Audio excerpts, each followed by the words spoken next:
Hello, I'm Otto, and welcome to episode 41 of my Factorio Space Age guide. So you can kind of see we're not in my world, and that is because we're going to be working on trains. So in the last episode, we made a massive 8 reactor nuclear power plant. I'm very excited to uh, see what you guys think about that. We are going to be, like I said, we're going to be doing trains in this episode. So we're going to go over some of the basics first, and then we are going to get into making some blueprints. I obviously have a couple of things set up here. Um, so what are the basics? So the basics, well, you've got a train, you've got rails. The train needs fuel. So when you open it up, you'll see a list of different things. You can assign your locomotives to groups. You can change its color. You can give it fuel here. You can add scheduling, remote drive, which means that you can actually manually move this yourself. Or sorry, drive it remotely. Manually would be you're hopping inside and can actually drive it. Automatic is it does whatever is in the schedule. So we're going to give this some fuel. That way the blinky goes away. And really at the absolute bare basics, you have a train, you have a cargo, and you have another train that is in the opposite direction that also needs fuel. And we have two different stations here. I have a station 1 and a station 2. So when you are setting up trains, you would have, for instance, I want to... What is all this? Okay, I obviously have some other stuff around the map here. You have station 1, and you can tell it to go to train station 1. You can also tell it, hey, you know what? Go to train station 2. So this is the bare basics of scheduling. It is just going to do exactly what you tell it to do. It's going to go back and forth from station 1 to station 2. We can also add wait conditions. So we might be able to, or we might tell it, hey, how about when you get to station 1, wait until you have a full cargo. And when you get to station 2, stay there until your cargo is empty. Since we don't have anything coming in, this obviously means that nothing is going to happen. But in place of that, we can, for instance, let's just say tell it to wait a certain amount of time. So inactivity 5 seconds, inactivity 5 seconds. So it'll, let's just pretend like it's loading up something, and then it goes to the next one. And then it would say unload. This is a singular track with a singular train. Like I said, at the most basic level, like this is pretty much what we're looking at. I tend to prefer not to play like this. Let me get this guy to stop for a second. So my preferred style is I would prefer to have a single train with some cargo attached. And this is kind of like the general ratio of what most people play with. So you would have one train with 4 cargo. I think we're going to end up doing a 1-to-2 ratio. So if you had a single heading, that would mean that you would obviously need to have a loop. So it would need to be able to move around, obviously. So this is kind of more what that might look like. Give it some fuel. What did I even name these? I did. Station A and Station B. Awesome. So we're going to tell this guy to go to Station A. Do whatever we need it to do. So we're just going to inactivity 5 seconds. And then go to Station B. And inactivity 5 seconds. Did I not put 2? I thought I had a second. Whatever. And then we need to set it to automatic. So now it will do exactly what we just told it to. It's going to go to this one. It's going to wait for 5 seconds, and then it will move to the other one. There you go. Basics complete. This is like a standard kind of loop. A similar situation. Most people do not play like this with a single track that maybe kind of loops around. A lot of times people will have it set up so that you have... I did not even know that if you took the train away that the cargo continued to glide. Anyways, So if we had a situation where, I'm not going to put cargo wagons on, but let's say we wanted multiple trains. These trains are going to act differently when there's multiple, when there is multiple trains on the track. So if I tell this guy to go to station A and set it to automatic, he's going to go there. And if I tell him then to go to station B, we're going to have a little bit of a problem. So what is happening here? Well, this train is doing exactly what we told it to do. And he's just going to loop around real quick. Let's see if I can catch him. There we go. So how do we prevent that? So to prevent that, we have rail signals. So a rail signal is something that will kind of separate the blocks, or sorry, create these blocks. So now you can kind of see that we have a blue section here, a pink section, a blue section here, and a pink section, or purple and cyan or magenta, whatever. You get the idea. So now, if we had a similar setup, I think I can just drop these in. And told the train to do the same thing. Go to station A. We're not even going to tell it to do anything time-wise. Set that to manual. So now he's going to stop here, and the reason why is because this train has now occupied this block. So this rail signal is going to tell this train, hey, don't go in because there's a train here. So once that train leaves its block, okay, well, this was a...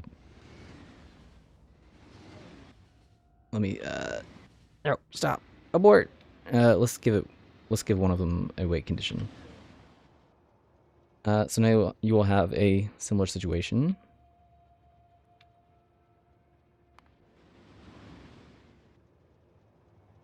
And they will just kind of take turns coming here. So that's kind of choppy, but you know, that's basically the basics. We do not want these trains ramming into each other, because then you're going to have situations where you have, oh look, a damaged train that needs repairing.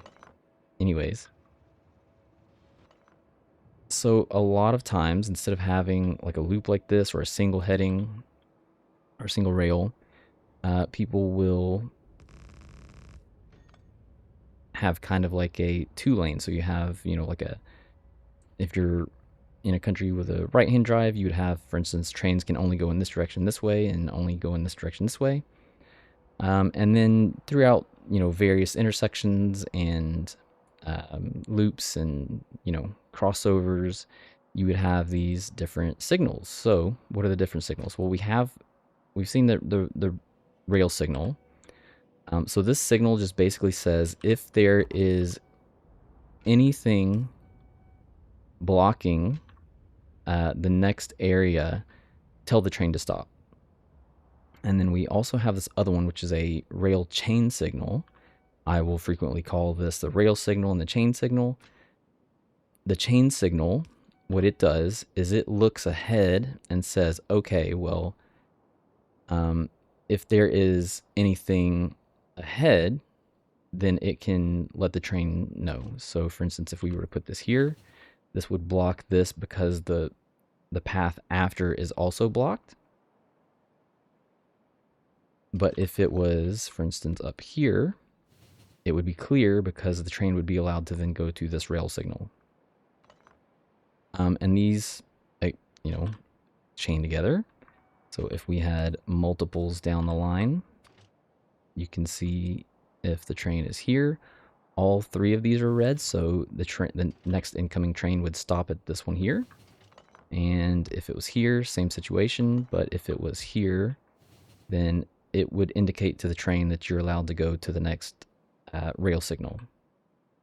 Okay, so what do we generally use these two different rail signals for? So a regular rail signal, it's pretty much your standard. There are situations where we will be using lots of chain signals, and we'll get into that shortly. General rule of thumb, though, is that if there is a situation where two trains or two rails are, let's say, merging together. I don't want that direction. I want this direction. No, no, no. Sure. So you have a train coming in this direction and you have a train coming in this direction. They do not want to collide, so we will set up rail signals at the mergers. And that way, if one of these trains is in this space, this train would stop here and not be allowed in. But, you know, if it was further down the line with the rail signal, then it would be allowed to go up to this one. The chain signals we generally use if there is a crossover. So if the train needed to cross over a path, and it doesn't have to be like straight necessarily, like if it was, you know, wow, good job. If it was like angled or, you know, I don't know, let's say this is not really a situation, but, or it could be, but, you know, whatever, something like this, then you'd have like a chain signal here. You would have a chain signal, for instance, for this one coming over here, chain signal going in this direction, or you kind of get the idea. If there's a crossover of rails, chain signal, and if there is a merger, then you would use the regular rail signal. So what a typical intersection might look like is something like this. This is a kind of like a standard T section at T rail, where you have trains can be allowed to go, you know, to the right. They can be allowed to go to the left, and always staying on the right hand side. Or, you know, if you're in a different country that has left hand drive, then you would be able to, brains not working, you'd be able to make the left turn here, or you'd be able to make the right turn to stay on the left hand over here. Anyways, but then the signals would be different. So we're gonna go with the right hand drive. So this is how, for the most part, you would signal something like this. It's pretty straightforward. So again, here we have a merger. So this train coming in this direction and this train coming in this direction, they are merging onto this line. So we would have a rail signal here and a rail signal here. The train coming in this direction and the train coming in this direction. No, train coming in this direction. Sure. There's a merger here, and then any crossover. So as we cross over this intersection here, there's a chain signal here. Crossing over this intersection here, there's a chain, and same with here, there's a chain here. So we are not going to make a rail system that looks like this. This is pretty standard, and I like to not do standard. So we have a city block. We designed this city block in, oh, it's been so long now. I think it was episode 6 that we did this city block. And I believe I mentioned in that episode, which was also in this world, that we would be designing a rail system that fit within the city block. I said that the downside of this city block was that it is not rotatable.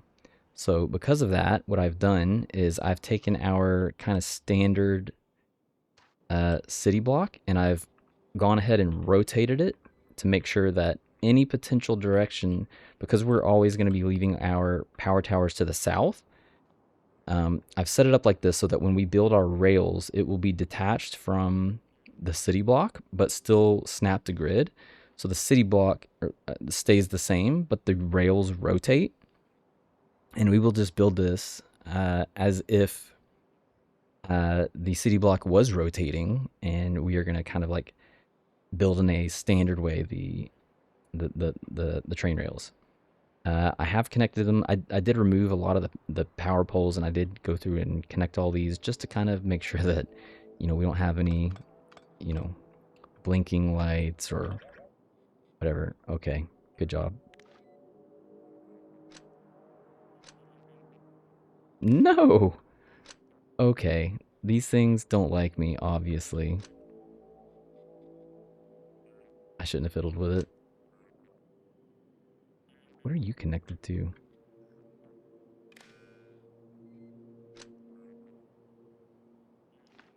Whatever, I'm not worried about it. Okay, so, city block. This is the larger city block that we made, which is, just a bunch of it's the baby city block kind of piled together. So whenever I started designing rails, I was initially designing it around the baby, and like it literally didn't take but like maybe 20 seconds before I was like, okay, I can't do that. I need to design rails based on the larger version. So yeah, that's what we're gonna do. So the center, well, before we had the power poles on the around the edge here, I was aiming for the center of the roboports to be kind of where our line started. So you might take something like this,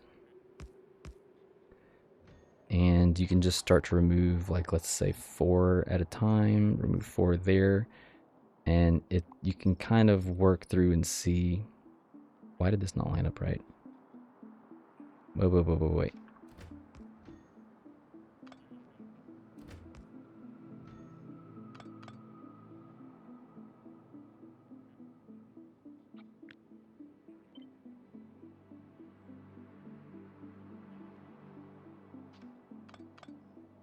Something didn't line up right.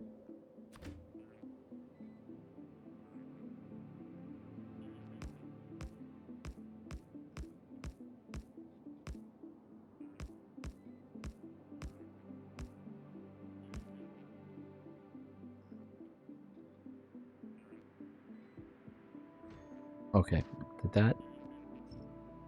4 from there, 4 from there. I was about to say, because we should have been left with this here. So we did.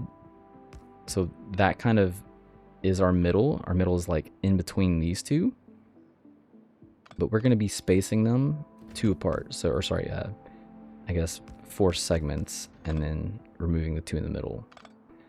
So this is kind of our like central line, and we're just going to drag it across here. There you go. There's our straight rail. I'm just kidding. It is kind of our straight rails, but there's a couple of other things that we want to make sure, and that's that we have an actual center. So I'm not going to place this because it's going to try to place all of the power tower connections, but I'm going to at least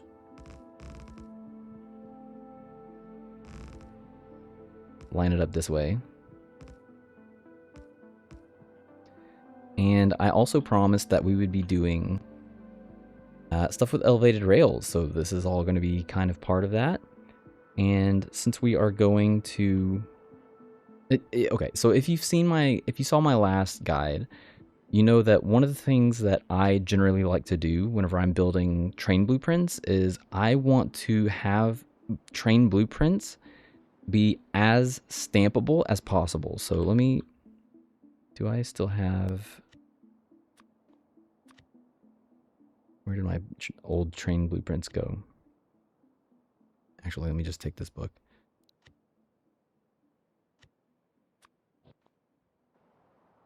So for instance, let me just go over to a section over here.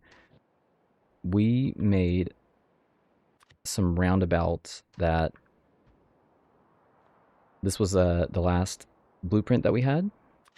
So we made it so that it didn't matter how you lined this up. This created all of the blueprints that we needed, and it was a pretty fast, so like this is the exact same thing as me stamping down the other one 4 times. I'd like to have these as stampable as possible, and the reason why is because if I had using this old one. If I had I don't know, I had a straight rail system here, and I went, oh, well, you know what? I wanted to have a T intersection here. Well, then I could just add the T. Like there was nothing that needed to change. There was nothing extra that we needed to do. It was just, we could just stamp it down. It does look a little goofy having a roundabout at every single straight intersection. So we will be doing that a little different this time. But I still want to try to have this be as stampable as possible. So our straight rail is going to be closer to what a standard straight rail might look like.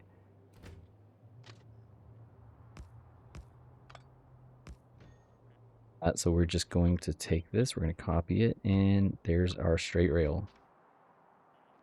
It is kind of segmented into 3 sections, and that's kind of a good thing. So we're going to aim for the, I should have left that up just to kind of help me find the middle. So we are going to use a chain rail, even though it's going to be just a straight segment. We are going to use a chain rail, and anytime we have a situation where we can find the middle, and the middle is this line right here. So that means that this is on, say, the front half of the middle, this is on the back half of the middle. If we ever have a situation where we need to pick one of these two, we're always going to aim for the one in the front. So that would be the front of this one, and this would be the front of this one here. And what that is going to allow us to do is that's going to make it so that when we have this rail, we can just rotate it, and this will always be, like, everything will always line up. So had we not done that, had we tried aligned, if we tried to align both of them like this, you can see we would have a situation where, sure, it lines up until we get to this point, and now it's not going to let us stamp it down because it's trying to put them in different locations. Make sense? So that's kind of what I mean by like as stampable as possible. So we're also going to, like, you do, even though this is a straight rail, you do occasionally want to have rails that create new blocks, so that it just gives more freedom to the train. Because if you had a situation where you, for instance, well, first off, we're using chain blocks, so the chains would chain to each other and say, hey, don't send any trains into that next block. But this is a large, let's just assume that these were regular rail signals. This is a large section of trains, and if this was rails, you'd have a train come up to here, and it wouldn't be able to go through until the following train left this entire block here. So we are going to kind of break that up a little bit by using the rail signals. So we're going to find kind of the middle of this section too. Yeah, that looks right. And same thing, the middle line is here, and we're going to put a rail here, and we're going to put a rail here. And to just mirror that to the other side, we can just take this, line it up, rotate, and place that there. You can obviously see why we're in this like blueprint, creative mode. It's just because it's like, it's way easier to stamp things down. I don't have to wait for the bots. As a matter of fact, I took some footage of me waiting for the bots and was like, okay, how long would this actually take if I did this in the world? We are going to jump into the world at the end of this episode, I hope, if we get there in time. Yeah, so this is our straight rail. And if you remember from making these city blocks, we had a certain snap to grid designation. So I'm going to use largely the same grid. So we're going to copy all of this. We're going to put that, I don't know, I'll eventually make some other blueprints, but we're going to right click and remove all of these. We can also right click and remove them all from here. But we're going to snap to grid and have the same parameters that we had with the other ones. This is absolute based on the 0, 0 axis. And this is, we needed to offset this for, I think it was the rails were the reason. And this is the actual size of the grid that we're using, which you can see by the green dotted line. And there's a flag in the middle, and we just want to make sure that that's actually in the middle. So we're going to drag that. Wait a minute. Why didn't this hold up? I feel like this is not going to be...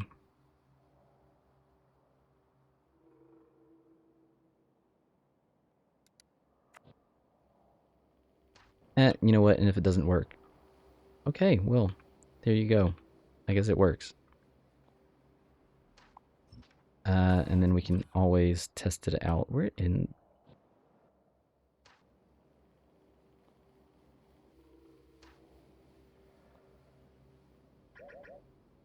Okay, whatever.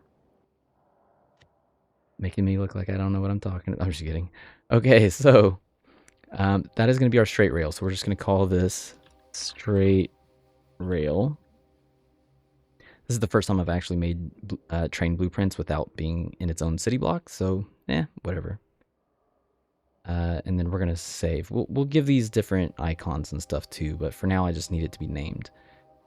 Okay, so that's great and all if we need to make a straight path, but what if we need an intersection? Well, we're just going to take that same print and we're going to make the intersection here. And I did promise that we were going to use elevated rails, and this is one of those situations where we are definitely going to do that, but we need to make sure that we have a few things down first. So, based on this, you can kind of see that you know what? I like the roundabout. It's nice and clean, especially with the new rail prints or the new rails, the way they form together. It's a very nice, clean situation. So I'm going to use that again, just not with this blueprint.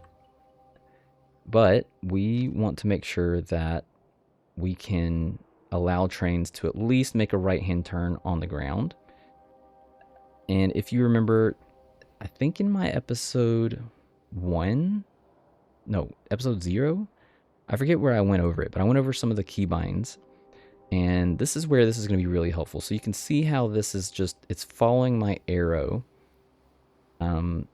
and I ended up changing the keybinds so that we could hold shift and use the mouse wheel to make this rotatable. So if you were to actually just rotate this, like holding R or heading R doesn't actually do anything.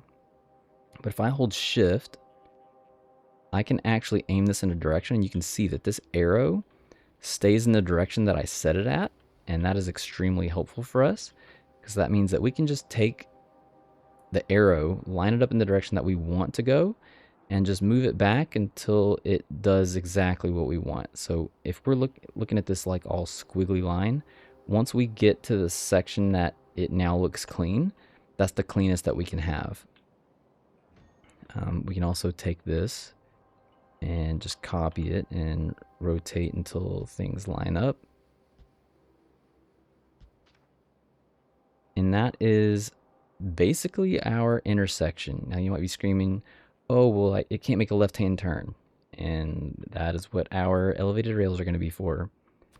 So this is an elevated rail. You unlock it with purple science. The base is what is considered the elevated part. You've got the ramp and the base.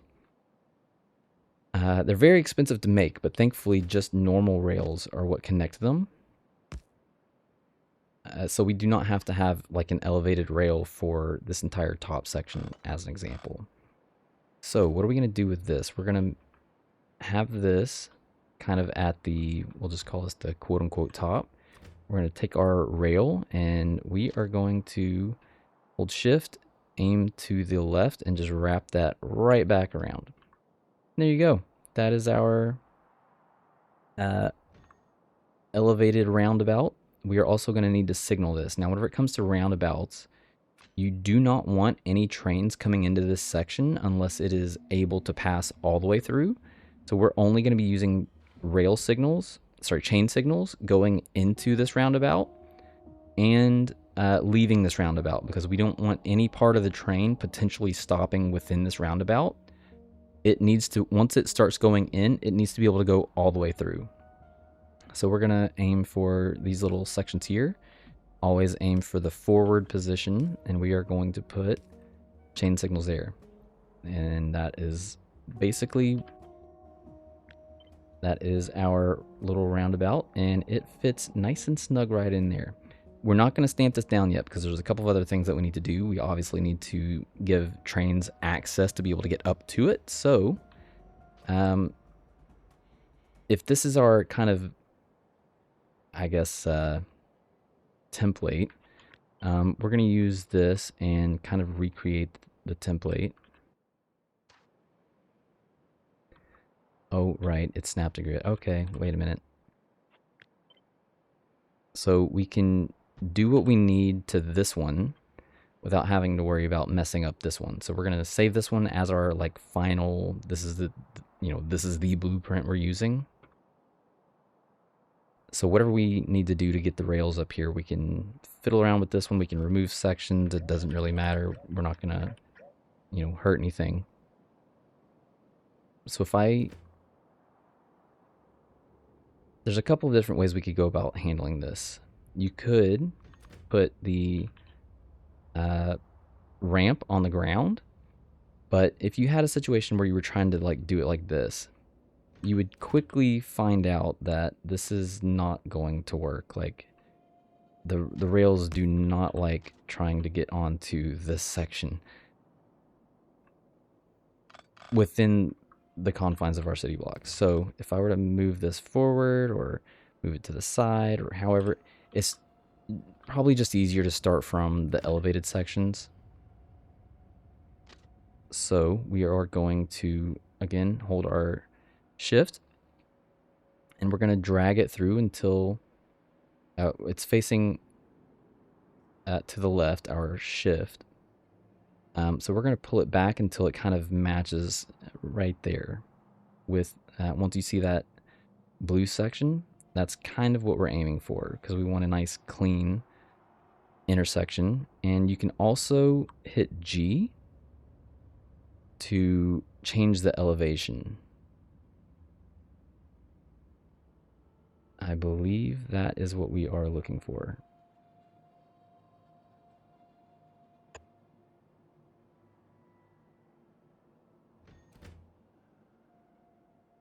Yeah, I think it was like one little block away from where we could have put it here. This is going to then circle back into our line and we're just going to follow it down to there. Whew, yay. So now we can copy this section. There's a couple of different ways we could go about doing this. We could copy the section and just like rotate it around until we match it up, which is probably what we're going to do here from the start. And then we need a way for them to get back to the other side. The downside is that when you have rail signals and you try to, for instance, if I wanted to vertically flip this, it's going to tell me that the rail print can't because it's got the signals in it. So we can temporarily delete this, copy this section, and then we can vertically flip it and do the exact same thing in the other direction.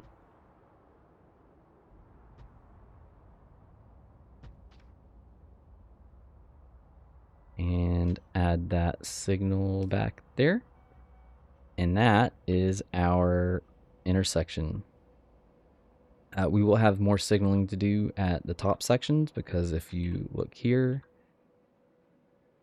all of this pink section all the way up through here down to here, this is all considered one single block. So if any train was in any part of this pink section here, none of the trains would be allowed in. So we are going to signal these as well.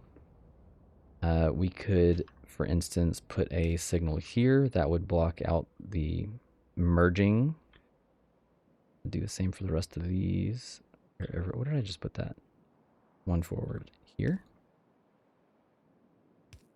There and there. So that's kind of going to break apart that bit. We only want to use chain signals going into the roundabouts. So at the top of the ramp, we're going to put a rail on the right hand side.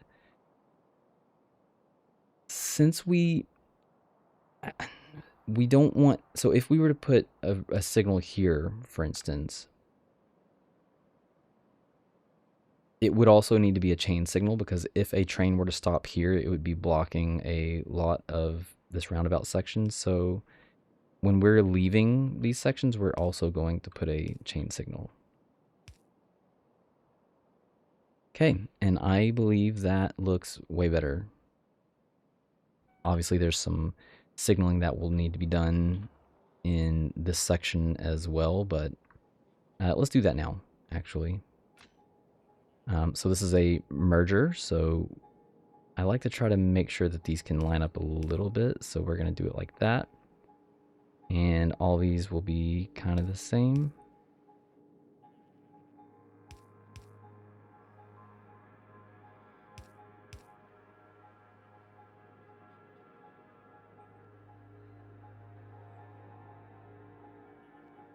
And then this will also need, so this is a crossover. So this one needs a chain there, and chain there. Why did this one? Oh, because I put the rest of them in the middle. Okay, there we go. And then we want to, I'm going to take the whole thing and copy it, line it up in the middle. And we just want to flip this around, rotate it until nothing is any different, because we want this to be the exact same no matter which direction we rotate it. And that works. So now we can copy all of this and line it up with what we have over here. And that, my friends, is our blueprint intersection. So we are going to do the same thing that we did with the other blueprint. We're going to copy that. We're going to remove all of the, no, not that one. Remove all the roboports and the big electric power poles. We're going to snap to grid. And that is going to be just fine. This, as you can see, is the power of the city block, or the, I guess, snapping to grid in this case. We can just make sure that no matter how these go, not that one, no matter how these go together, they can always connect at the ends flawlessly. So let me remove all of those. We no longer need that. Well, we can still use this one, because we're going to need to make a T intersection as well. And the way that we will end up doing that, I ended up deciding that we're not going to do, like, some of these are going to look a little funky, and that's okay. But to do a T, we would need to remove most of this section on top, because that is just not necessary. And these will not necessarily need to go through.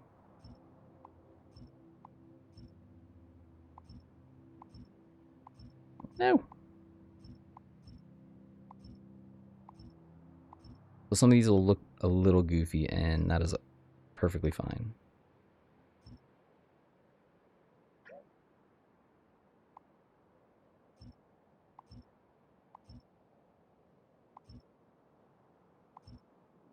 Oh, really? There we go.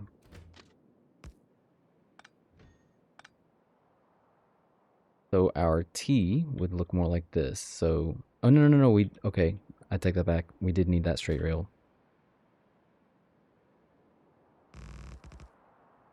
I completely forgot about the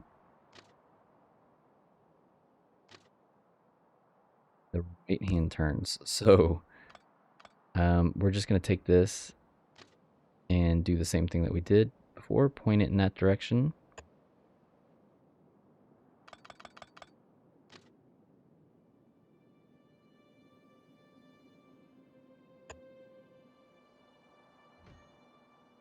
That's better. We're going to temporarily remove these. I should have...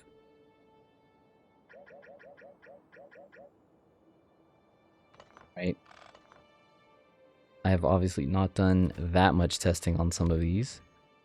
I should have left one of these up here so that I can remove these and add later.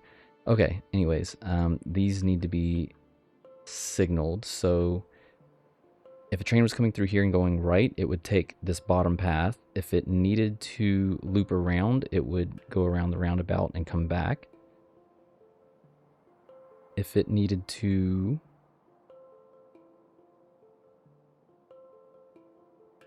I think that's basically the only reason why we need this roundabout, is for it to loop around and come back. Or in this case, go through here and cross to the right path. Okay, so we are going to add a chain signal to this one here. I believe that's roughly where it would have lined up in the other blueprint. And just to kind of break it up,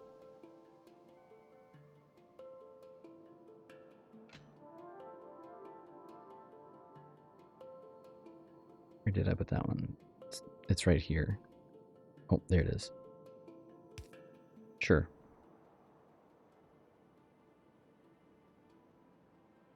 Is that going to do what we needed to do? I believe it is.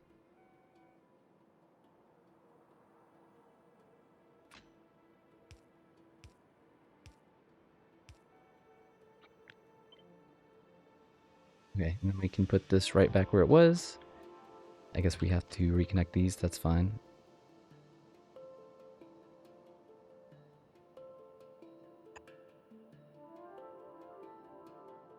It's not fine. It's not fine.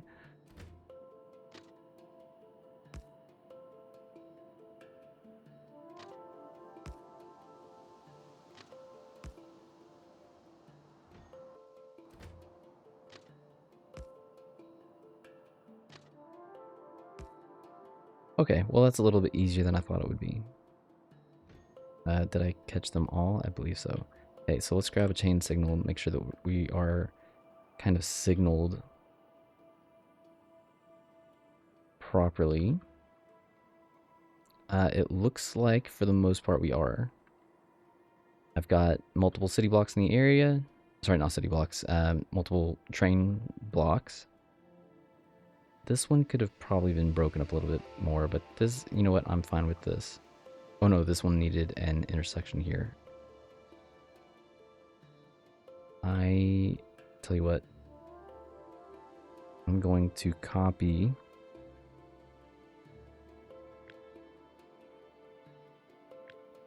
this section here. And that will give us where we needed this one. Did I need one on the other side too? Probably. Okay, so we could have left those. That's fine. And that is going to be our T intersection.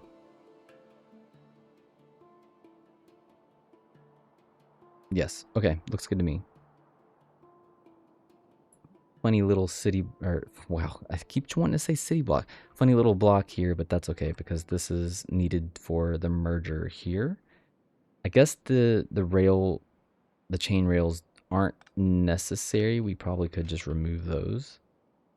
But again, I want to make sure that when we stamp this down, and this won't interfere with an actual straight rail because like if we were to put this over a regular straight rail, it would just ignore that section if there was a straight rail here. So I'm perfectly fine with removing them as long as we don't have to force stamp anything down. Tell you what, before I do that, I want to remove all of the stuff that's not the actual city block. We're going to use a deconstruction planer for that. So I want to remove any rail signal, any chain rail signal, any ramp, any elevated support, straight rails, and that.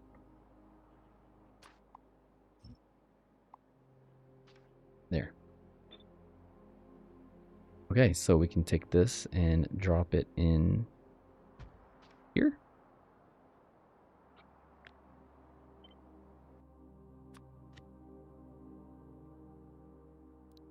I did not name the last one.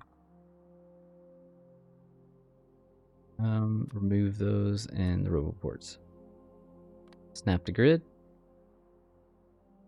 I don't like the way that is slightly different. Oh, there we go. That's why.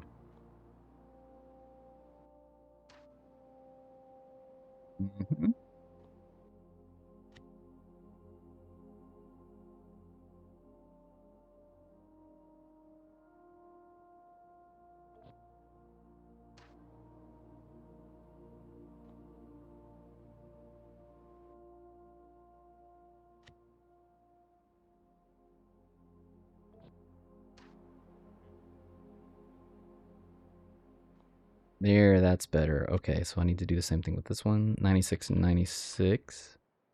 2, 2. See, I knew there was a reason. And then the center needs to be there. Okay, now it should be fine. And that will allow us to rotate it in any direction and be free of the city blocks. Okay, so there's definitely other things that we need to do, but this is like the major sections, the major building blocks. So we're gonna jump back, and I'm gonna save this, my city block test, and we're gonna jump back into our game and see, like, where can we start placing some of this stuff. Ooh, I'm gonna need to deal with biters again soon. And before we leave Novice, we're going to wall this off. And it's going to be a complete pain, but you know what? We're going to do it. There's a good section to wall off here. There's a good section to wall off over here. I haven't decided yet if we're going to like wall just straight down through here, or if we're going to try to wall off up here and then maybe do another section. I don't know. This is a big pain section. There are a lot. Well, I've done some exploring out here without saving it, so it's still blocked off, but there are some good choke points out here. The problem is that they're like way out here, and we're not going to spend our time by like killing all of these biters, especially when we're just blocking off like kind of close to home. But we need to be able to have like more available access to some of these materials. So yeah, I will figure that out when we get there. Okay, so now that we have our new rail prints, let's see. This is the big area that we want to like focus on. So how are things going to line up with the straight rail? That is going to give us lots of room. If we had this intersecting section, yeah, I think it'll end up being better having whatever train stations I have come in to feed the bus will be over here. I was initially planning on having them somewhere back here, but that is probably not going to work. The rail would line up with, for instance, this T-rail, so our trains would be like on the upper part of this section, or I guess I could use the straight rail as well. The trains would be on the upper part of this section, so obviously this stone is going to be in the way.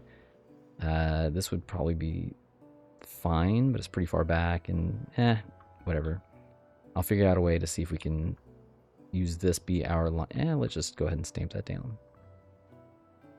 Are the bots going to be able to reach that? Yes. Why did that one not? Oh, shift, right.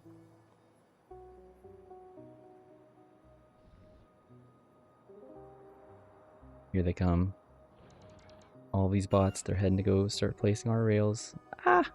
Okay, so then we will have a section up here kind of dedicated to feeding the bus.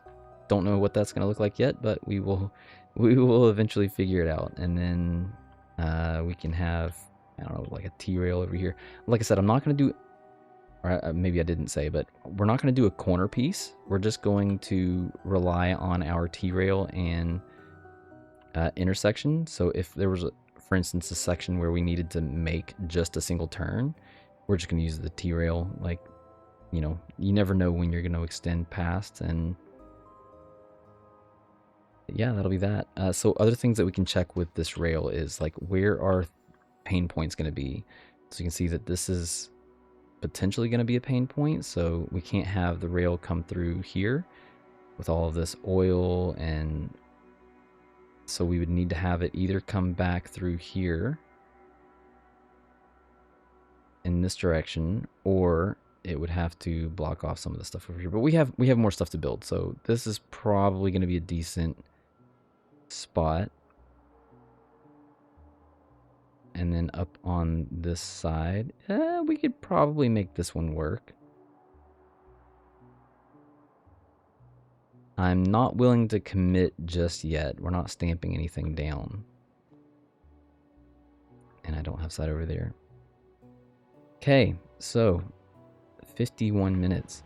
That is quite the sizable episode. So that is going to be it for this episode.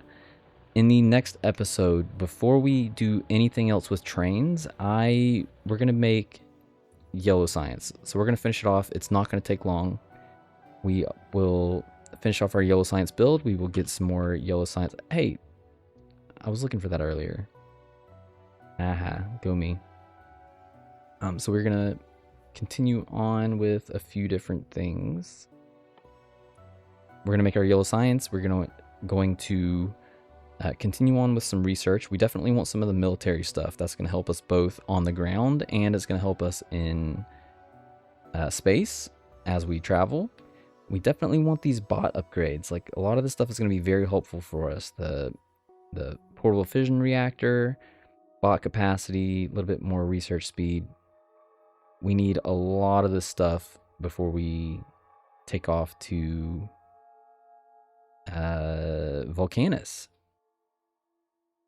Flamethrower, we're probably going to use some of this soon so we can, just pop some of that off. Okay, so that is it for me for this episode. If you are enjoying my content, well, you know what to do. We have a Discord, so please join the Discord. You can join, the link is in the description. That's what I was trying to say. So, I don't post a lot of Discord exclusive content, but we do have some conversations back and forth. I will be making, like, any channel updates are going to be in the Discord. Any blueprints are no longer going to be available in the description below. They will be available in the Discord. So yeah, come join us. Okay, so I will see you in the next episode, and thanks for watching.